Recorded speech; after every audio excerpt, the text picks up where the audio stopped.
You alright, dude? Rayn here. I was going to do a full-on runs review on the new Space Jam New Legacy. Next Legacy? Legacy? See, that's the problem with this film. It's so bad I can't even remember the proper title. Space Jam 2, that's what I'm going to call it. See, I recorded a full-on episode. I did a script and everything. I edited it. Well, I was editing it. I did the voiceover, did the live over. And you know what? It was absolutely shite. It was full of technical errors and stuff like that because of one reason. I did not care. Now, I do occasionally have a technical error with filming. I'm still new to this game, so it happens. The latest one is probably my close-up throughout the entire live segment of my Metroid video. But I was passionate about it. I put effort into it. I wanted to do this video. Space Jam felt obligation. I felt like, oh, just content. Truth be told, it was. And I truly hate that film. I mean, I think I said some harsh stuff about the Monster Hunter film. And that's a good film in comparison. Like, I think I could watch Monster Hunter again with some mates and get drunk over it. I think it would be fun to do that, to be honest. Space Jam 2, God no. Now, don't get me wrong. Space Jam 1 was no darling. It was a crap film, but it had some passion behind it. It was blending live action and animation that has so rarely been done before. I think like Roger Rabbit, probably the closest at the time before it. I mean, give Space Jam some credit. It had a fully cartoon world which Michael Jordan had to interact with. He wasn't the best of actor, but he did a decent effort. Overall, Space Jam was a little 90s gem. Not a good Looney Tunes film, but I can't exactly say it's not entertaining. Space Jam 2 is not entertaining. It is incredibly boring.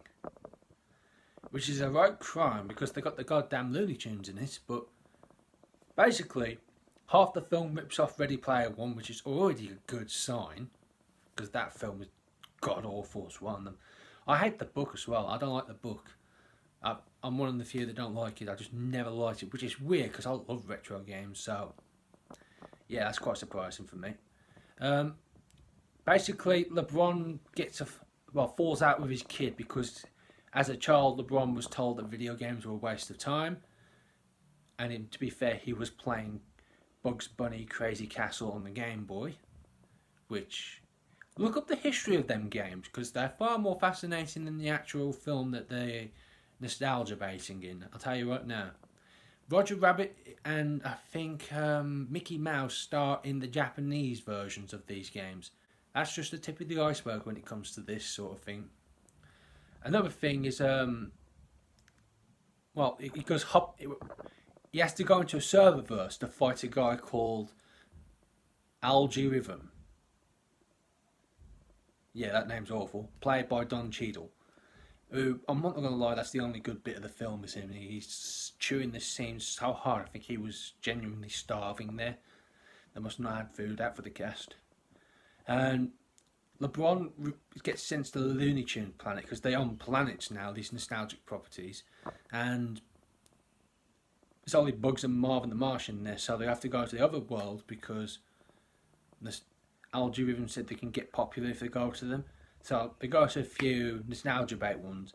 They particularly aim for the ones that are either still going or going to have future films. Like we go to DC, but it's the Bruce Timm DC, so it's still going on technically. So I can see why. And we go to the Gal Gadot Wonder Woman, but it's not the Bruce Timm Wonder Woman, which everyone else is in this film, by the way. It's not Gal Gadot voicing. It's one from the DC animated movie cinematic universe they used to have. You know, the really brutal, gory one they had where everyone died at the end. And then the Flash pointed it. So, yeah, that's already a good sign. And then they go through the Matrix, and they do the Matrix joke, which has been dead for 20 years at this point. You know, where they got the slow motion bullet time thing. Yeah, they do that in 2021. And then they have to play a basketball game against the Algorithm's team, who I thought the Goon Squad was what they originally called the bad guys in the first film, but no, it's the Monstars. That's one fault in the original film I was going to do. They have to play to LeBron's son's video game rules because he made a basketball video game, which is like an arcade sort of thing, not a simulated one. And they get their asses handed to them for the first half of the film. And, you know, it's get to the typical, oh, it's a halftime prep talk. And they do the most insulting joke I've ever seen in a movie. I feel like when this joke was being written, the writers basically got together and said, I wonder how we can make money off these grubby commoners while simultaneously taking the biggest, wettest, stinkiest shit on them. And this joke was formed from it. Sylvester enters the locker room and says, guys, I found Michael Jordan. And then everyone was getting, in the film was getting hyped. And the doorway lights up and all this stuff, hyping him up. And it turns out it's Michael B. Jordan from Fantastic. I know he's been in other stuff, but the joke was that insulting and terrible. I'm not going to say it. Michael B. Jordan just enters the room and says, oh, I'm not Michael Jordan, I'm Michael B. Jordan, but good luck, guys. Hope you win. He just walks out. That's the entire joke. That's the big moment. That was terrible, and whoever made that joke should be sacked and shat on, to be quite honest, like he did to the audience. And they have to do this glitch to win the game, but Bugs does it and he dies. No, he full on dies. He's like, as everyone goes home from the serververse, because I forgot to mention, the server guy captures half the world into the serververse and threatens to kill the Looney Tunes, and that's his entire thing. See, I had a script for this, and it still wasn't worth the effort. Because I know they filmed it, because there's no leaning towards Algie actually wanting any of this. He was just pissed that LeBron didn't like his game. But see how much I care about this film now. I'm just doing it off my memory, and I hardly remember it. Oh, it's a good film. It's a good film. And anyway, so Bugs is basically dying and turned into a ball of light. Because every kid wants to see Bugs Bunny die. But don't worry, because literally in the next scene, as LeBron made up with his son and is taking him to E3 because he wants to go to the E3 training camp, which anyone knows E3 is already sketchy enough as it is. And it just turns out Bugs Bunny's fine, and he's alive, and he's just in the real world, and all the Looney Tunes are there. And he's just like, oh, hey guys, let's hang out. It's like, okay. And that's the film. It's just blah. I hit all the major points there. LeBron mad at his son not wanting to go to basketball camp, because that's the whole conflict. He takes his son to Warner Bros. Just to hang out with him, basically. He didn't like the tech offer, which is supposed to put him into films, and I don't get how this works. This is either the digitizes him, which we already have with CGI. Either, I forgot the second one, I wrote a second option. Or it puts him into it. Or I think what they tried to do, it's either CGI him, which we already exist, puts him into the actual computer itself, which doesn't make sense because the offer was that he doesn't even have to be involved in the films. He's just acting in it, but he's not actually acting in it. And the third option, which is what I think they tried to go for, is the oh Christ, I wrote this down. And the Final Fantasy Spirits Within girl. You remember her? Akia or something like that? Yeah. The third option I think they were trying to go for in reality was that they were going to do the Aki Ross thing from Final Fantasy Spirits Within. A digital actress that can act in any film, but have someone voice her and animate her and all that stuff. So, a normal CGI character just looks like LeBron James. AKA, the first option. So, that was good. That was the whole technology point that the Algie tried to give LeBron. And obviously LeBron, with the 1 ounce of common sense he had in this entire project, because he can't act for a starting point, said, no, this is shit.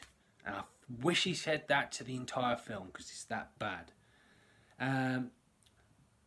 He gets sucked into the serververse, which Yeah, it's not in a golf hole anymore, the Looney Tunes world. It's in a server.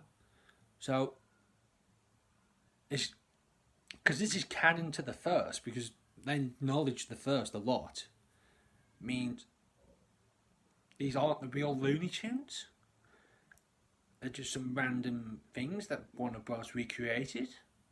I don't know. The implications here is just so messed up.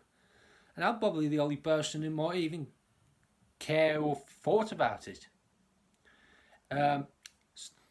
Explore the planets of different places like Ready Player One, which, yeah, I've said is a good sign to copy from. And do the basketball game. Make up with his son. Move on. That is literally the film in a nutshell. I don't have a problem with this film existing. Like, the concept of it ain't too bad, but it's just the execution is so awful. Like, if they wanted to do a Space Jam 2, why not up the ante instead of just having Looney Tunes versus some random basketball people? Because it's just random basketball people. Yeah, I don't know them, but the problem is, with their egos in a way, you can't do as silly stuff as you could do with the Monsters, which they were a lot funnier. The basketball people were boring. So, what I think they should have done is they had Warner Bros. Versus Warner Bros. The good guys of Warner Bros., the Looney Tunes and stuff like that, your DC heroes, all that jazz, I can't think of the top of my head, Neo, stuff like that, versus the bad guys, so you can have like Joker, the bad guy from Matrix. I've never seen the Matrix films, I think they're shit. And Shao Kahn from Mortal Kombat. Now that would have been a film to see. All of them playing a basketball game together. And they could have had the planet thing where they're recruiting the heroes and stuff like that. It could have been great, really, but no, they just tried to recreate the first film and make it look like there's bigger stakes, which was totally not needed. Well, it would need it if you did my idea, but not for this one. It doesn't feel needed. I mean, the threat of just being stuck in the server versus alone is enough. Actually, I don't even think you need it for mine. That alone should be just as enough. So, yeah, I think people will say now, Warren, it's for kids. Nobody cares. And I'm like, what? Kids don't deserve good entertainment. The kids deserve that they're Iron Giants and stuff like that just as much we did. They deserve good entertainment. And let's be honest, this film is advertised to people like me and you, the nostalgia addicts. There's people that make careers off nostalgic kids' properties, and the line between kid and adult properties are blurring more and more each day. Look, Nintendo's more adult orientated than Call of Duty to a certain degree. Not in its content itself, but the type of player bases and fan bases they hold. Not by much, trust me. But I'm not asking for Bugs Bunny to swear or anything like that, but I'm just asking for good written jokes. I felt like that's a fair thing to request, especially when you're paying money for it. Alright, see you all. I will have a proper video out soon, so I hope you all like it.